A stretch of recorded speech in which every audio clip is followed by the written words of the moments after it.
I wanted to touch on this because this is another mind trap. The mind says, man, if I was awake, if I was enlightened, these enlightened people, these gurus that I look up to, they're cool. Like, it's great to have somebody you look up to in the highest sense, meaning they're embodying something that you want to embody. They're inspiring you. You see some balance in them, some serenity, and you want that. That's good. That's a healthy thing to look up to that. Then the mind comes in and projects things, assigns like magical qualities to them sometimes. See? So this is one of them. I should be in absolute peace and bliss all the time, 24/7. They're in bliss 24/7. Are they? How do you know? Oh, because they're just like in bliss.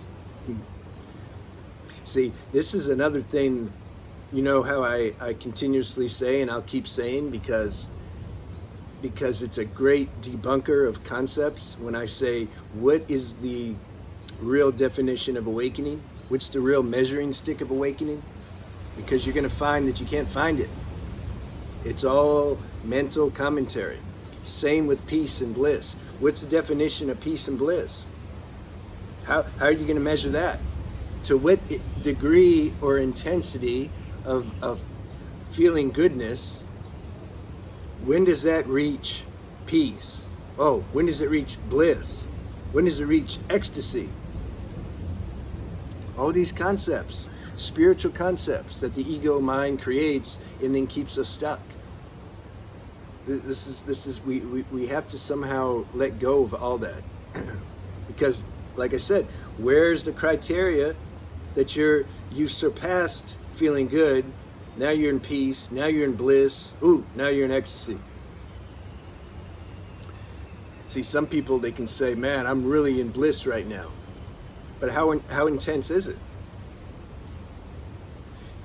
For someone else, they might be experiencing bliss, and if they were to enter into that person's astral body, who's saying they're in total bliss, they may feel like, damn, that state he's in is not really, I'd rather keep my state. See, we don't know.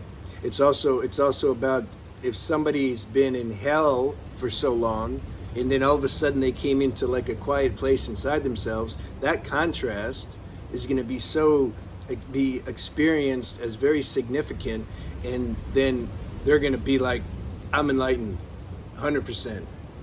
This piece is so deep. But once you start getting used to it a little bit, it's not so deep anymore. It's like it's natural. It's like we're supposed to feel content. You see, so we don't know. Anyway, what's the topic? Bliss don't exist. No, permanent bliss don't exist or something. So you can't. Okay, look. There was this time. I was in. You can say I'm going to call it ecstasy. All right. Maybe I'll debunk myself later. That's cool. I love doing that. But it was so intense that I couldn't do anything. Like, I could just lay here. I just laid here. That's all I could do. And there was even a little moaning. You might have thought I was having an orgasm. Actually, this is the real definition of orgasm. Society's, steps down, corrupts all these words. We think Tantra, when we talk about Tantra, it just means sexuality. No, Tantra, the core essence of Tantra is that we don't resist life. Aesthetic, you can say the aesthetic path is like we're deny the senses, just deny them. I'm not going to look at a girl, she might tempt me. I'm going to look down. Uh-oh, a girl's coming, I got to get away. See, don't want to get tempted. That's aesthetic. Tantra means you accept life on life's terms. You accept you have senses. If you start getting overstimulated, or if you have certain desires that are just worldly desires, you don't run from them. You experience them, and you be conscious when you're experiencing them, so you can taste. You can have the experience like, is this really adding to my being, or is it just some superficial dopamine hit I'm getting? That's That's the definition of Tantra. So, the definition of, I don't remember. Oh, anyway, I was in a deep state of just orgasm. What's the real definition of orgasm? Orgasm is when the life force, because we're conditioned to believe it's when we ejaculate or orgasm. No, it's when the life force is circulating on such a dynamic level inside that you just can't do anything. That's it. You just can't do anything. You don't want anything. You don't want to eat. You don't want to sleep. You just want to just be here in this constant circulation of life force. That translates into an experience, you can say, of bliss or ecstasy. So, and the last thing you're going to do, here's the funny part, you're not going to run and turn the camera on and hit record and then show everybody you're in bliss. That's what I'm saying. Like that, you don't do, that's impossible. That's a counterfeit bliss. In fact, I even had the thought when I was in that state, not to show people, but to remind myself later. I'm like, I need to I want to record. This is a special thing, and I just couldn't figure out how to do anything. I don't know. Okay, forget it. I just laid there and enjoyed it. So that's the definition of orgasm, anyway. So you can't stay in that state and exist as a human being in this body for very long. How are you going to live? How's the body going to sustain that? You're not going to eat. You're not going to sleep. What are you going to do? You'll just burn. You'll have a heart attack or aneurysm or something. That's how a lot of these yogis go out. The ones that do the Mahasamadhi, they have some intuitive inkling like, okay, my time's up. They have control over their life force, and so they've already had deep meditations where they can stop the heartbeat, and so then it's time to go, you know.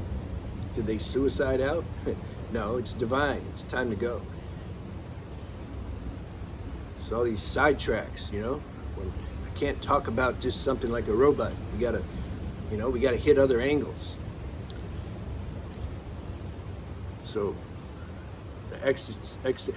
your brain can't handle that. How's your brain? Your brain would shut down. It can't handle that. You can't be in that state 24/7. Now, what you can have is you can say like a pure, more subtle peace, contentment. That's sustainable. You can do that. So the point of all this is don't let your mind project and think and assign magical qualities to somebody else that you think they have something, so then the ego can make sure you never get that, never reach, and that's its game. Seek but don't find. That's the motto of the ego. So be careful. Be careful how the mind works like that.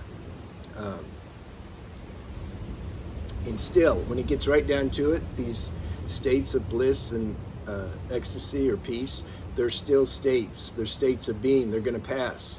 They're changing. The intensity changes. So it's not the ultimate. We have to go. It's like the heart. The heartbeat changes. Everything changes. Your brain waves change. Your testosterone hormone levels change. Everything's changing all the time. Your face is changing. Your body's changing. So any states are going to be changing too. That's the game of life. There's no stable state. There's something beyond that. It doesn't have any quality. This is what we're constantly pointing to. And that's already there anyway. So how are you going to find that? What are you going to do? Like, it's already there anyway. That's what they mean when they say everybody's enlightened. But then the mind takes that and misinterprets it and then runs around and tells everybody they're enlightened. So it's not that. That our true essence doesn't declare anything. So just wanted to clear that up because I talk to people and I find that that's hiding in there.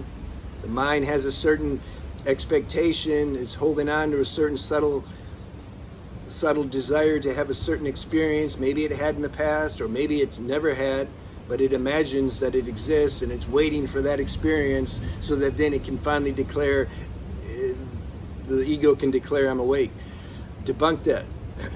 Let go of those mental concepts. You know, you're already the pure essence, because everything that happens, every state that you experience, everything you do, think, feel, That's all happening inside of, you can say, a space that's not doing anything. It has to be, otherwise you wouldn't recognize it. You wouldn't recognize that you're in a state of peace or bliss if that wasn't happening in some kind of space. There's some higher vantage point called the pure self that's aware of every single thing that happens, no matter how subtle it is. That's your pure self. So you just keep recognizing that and being aware of that, and don't say anything else more about it. Don't be like, okay, I was really aware of it today. No, you're aware of it. Something's aware of that. What's aware of it though? If nothing's behind that, what's aware of it? It must be aware of itself somehow. But it needs this form in order to be aware of itself.